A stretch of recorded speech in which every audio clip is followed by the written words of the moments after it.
Halo, pada kesempatan kali ini, channel review buku akan membahas sebuah masa yang seringkali menjadi latar belakang dalam sebuah cerita novel maupun dalam film-film. Pada masa itu digambarkan sebuah kota yang tertata apik, serta para bangsawan yang hilir mudik di jalanan kota London dengan menggunakan kereta kuda. Masa ini disebut-sebut sebagai era Victoria, di mana Ratu Victoria sebagai pemimpin negaranya. Era Victoria ini berlangsung pada abad 19. Ratu Victoria diangkat menjadi ratu pada saat usianya 18 tahun. Ratu Victoria ini menjadi ratu terbaik yang pernah dimiliki oleh kerajaan Inggris. Kenapa era Victoria ini begitu terkenal atau populer? Pertama, karena rentang waktunya yang panjang, yaitu 63 tahun, dari tahun 1837 sampai dengan tahun 1901, yaitu terpanjang kedua setelah Ratu Elizabeth II. Di masa ini banyak penemuan-penemuan yang dibuat.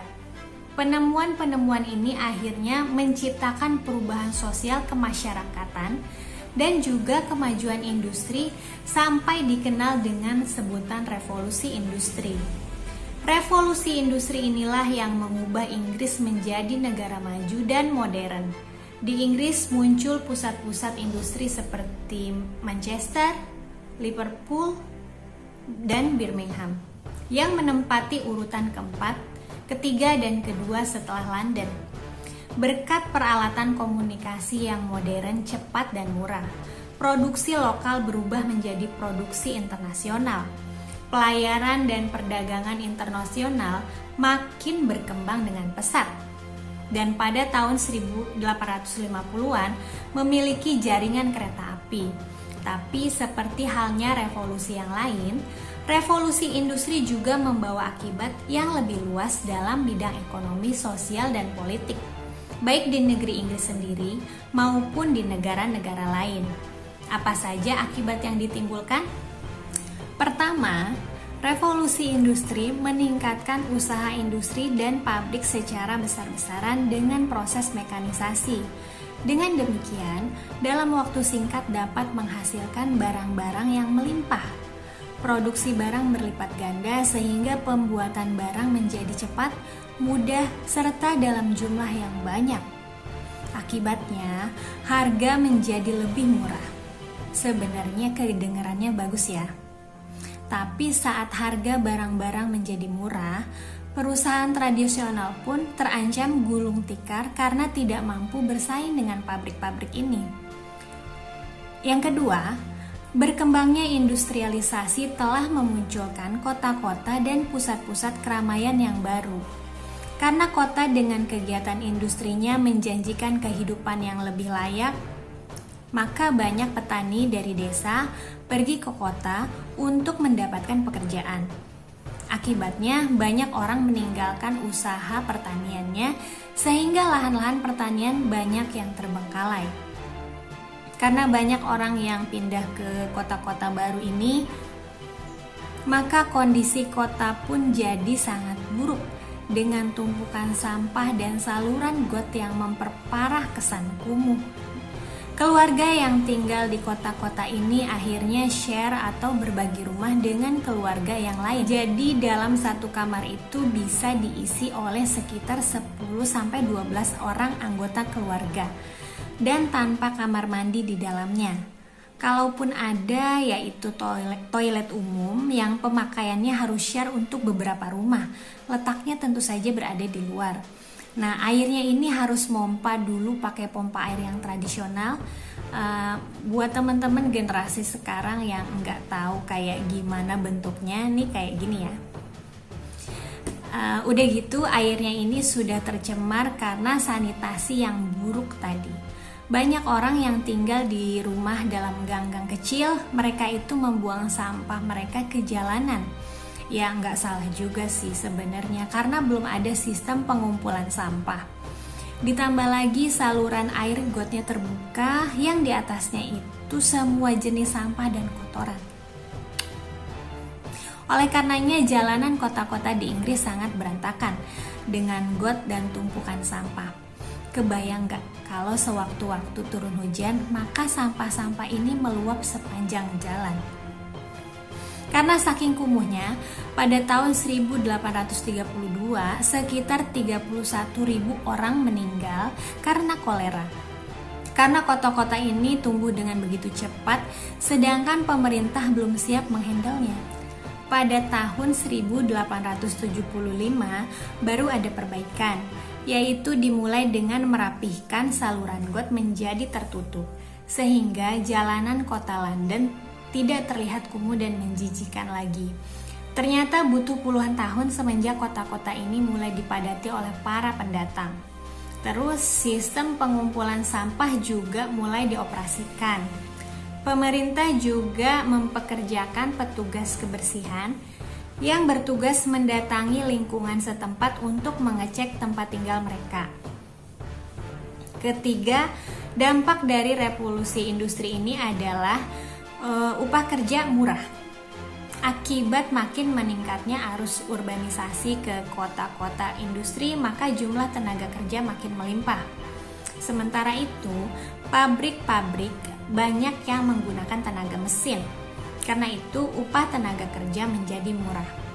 Jaminan sosial pun berkurang sehingga kehidupan orang-orang ini menjadi susah. Bahkan para pengusaha banyak yang memilih tenaga buruh dari golongan anak-anak dan wanita. Karena upahnya lebih murah dibandingkan dengan pekerja pria.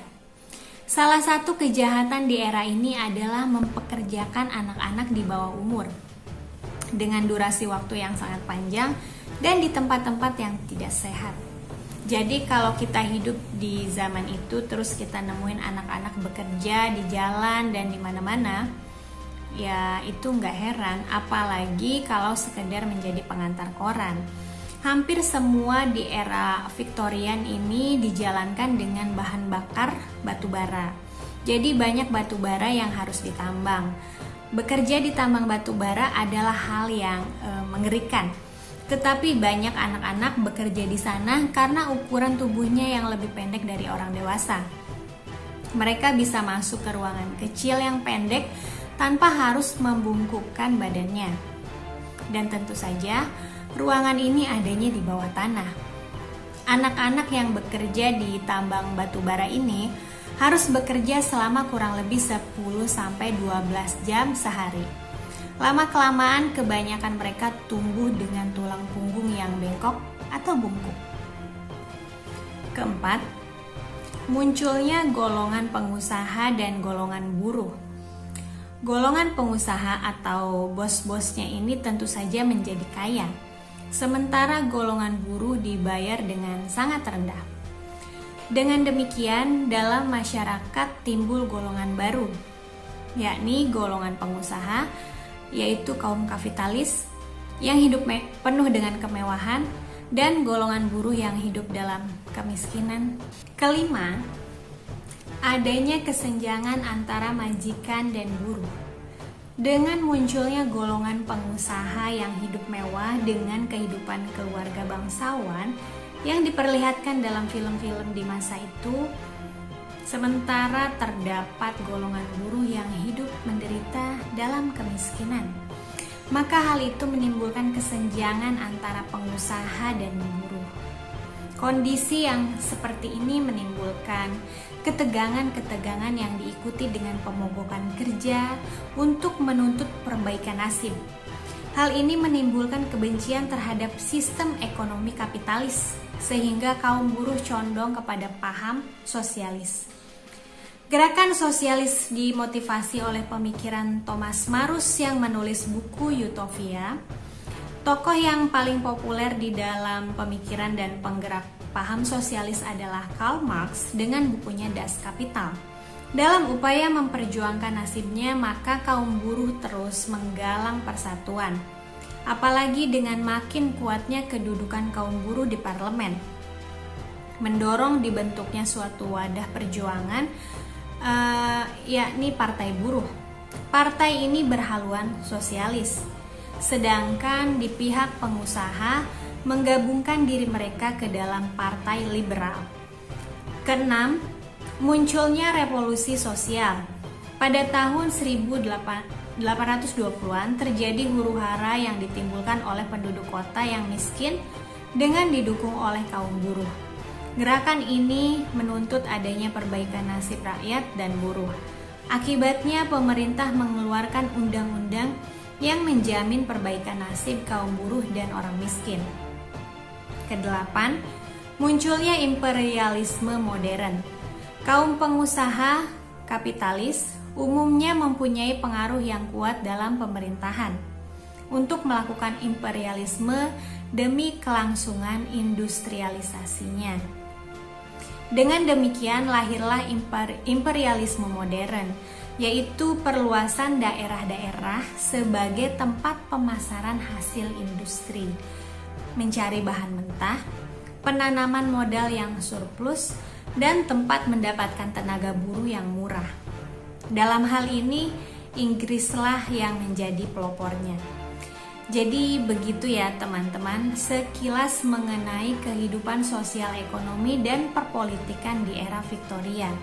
Tentu saja di samping segala kekurangan yang terjadi pada masa ini, ada juga kemajuan yang berperan dalam kemajuan teknologi yang kita hadapi sekarang.